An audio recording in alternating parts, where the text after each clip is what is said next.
As you can notice from the A520M-DS3H V2 seen on screen, we're back to the budget segment, and in a few minutes we'll know enough of this board to see how much of a diamond in a rough or pure essence of Garbolium really is.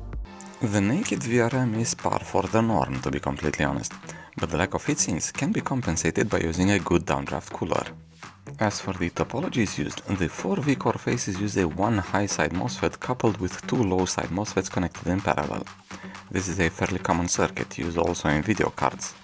The 2 SoC faces, however, are a bit of a downgrade, using a single high-side and a single low-side MOSFET. Not a big fan of this one, to be honest. The board comes with 4 DIMM slots, an improvement over the typical 2 slots used with the older A320 budget chipset. This is actually nice, since one can then start with 2 sticks of 8 GB each and still have room for 2 more later on. Now, these slots have clips at each end. The reason why my sample has an odd number of clips in total is due probably to the enthusiasm of the previous owner. In terms of expansion slots, Gigabyte took a page from ASRock's book and decided on placing a single PCIe X1 slot well below the 16 lanes one. This makes it impossible for it to interfere with the GPU. And if it does, what are you doing? Who gets a 3 or 4 slots GPU to put it in a budget board? The M.2 slot is placed well above the PCIe X16. I found this to make it easier to remove the drive without having to take out the GPU, so thumbs up. The 4 SATA connectors available are also well placed to avoid interference with the GPU. The top ones are angled at 90 degrees, while the bottom ones are far enough to allow using simple vertical connectors. The pin headers available on this board are pretty much the bare minimum. The front panel audio connector, but without any SPDIF output this time around. The fan connector where you plug in your case fans, and yes, the state of the connector is a hint of this board's troubled past. A TPM connector, which can be used also for connecting a postcode analyzer card. A front USB 2 connector that suspiciously has no bent pins. The USB 3.2 connector, also for the front panel, that blends with the rest of the board, or at least one of the pins does. And the expected front panel connector with its pins making sure that all angles are covered. Above it, a suspiciously intact clear CMOS header. The rear I/O could be considered quite normal if you ignore the most glaring feature it has, in the form of the leaning tower of USBs. But the PS2 combo input is available, and as expected, 2 USB 2.0 connectors. In terms of video output, the board allows HDMI and DisplayPort. We then have 4 USB 3 ports that still work surprisingly, then 2 more USB 2.0 ports and the expected 1 gigabit LAN port.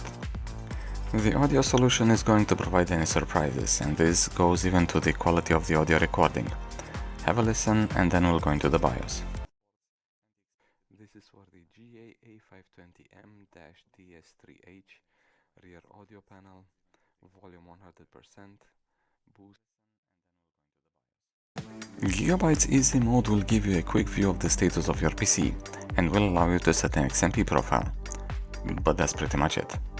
Unfortunately, Gigabyte took a step back with the BIOS for the A520 boards and decided to not allow changing the CPU frequency.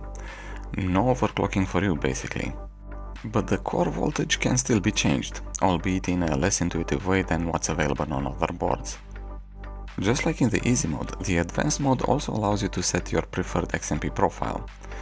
I've yet to see any AM4 board that doesn't allow you selecting XMP profiles, but there always hope, right? And if the profiles available are not good enough, you can also specify frequencies and timings manually. This would probably make more sense when tuning a higher-end platform though, but the option is available. What is not available is access to the rebar option. I know, I don't get it either. But hey, TPM options are available, so at least you can make sure it is enabled to then install Windows 11. One thing that Gigabyte does right is to properly detect and use DC controlled fans, even for the CPU cooler. Auto control mode is probably the best option, but one can also select either voltage for 3-pin coolers or PVM for 4-pin ones. If none of the fan curves available in BIOS tickles your fancy, then the manual option will allow you to fine-tune the temperature to load curve.